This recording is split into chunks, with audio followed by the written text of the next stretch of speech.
Sa tahimik na daan, dito sa may Kaagapay Road sa Camarin, Caloocan, dapat sana ay masayang naglalakad kagabi, February 20, si Sheila May de la Cruz, pauwi mula sa JS prom nila.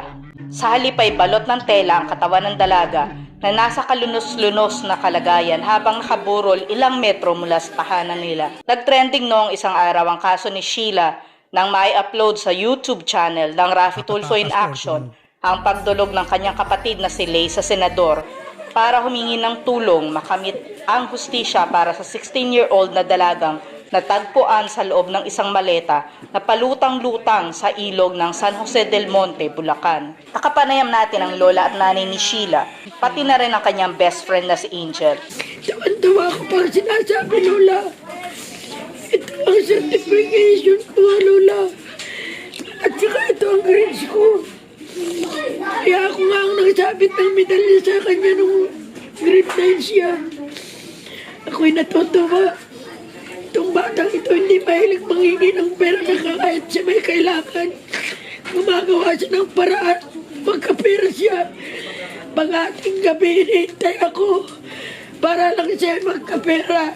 Mga kalandakan sa aming mag-asawa. Lolo, lilinisan kita.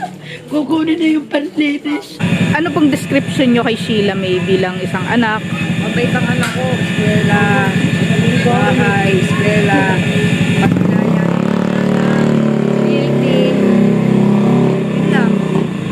Pero one time na yun, talagang tumawag si Gemma talagang pinipilit siyang puntahan.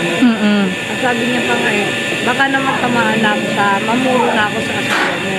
Siguro ng mga nakarang araw o release o ano, sa pagiging mag-aaway sila, siguro panay siyang tinatawag ng anak ko. Tinatawag ng anak ko.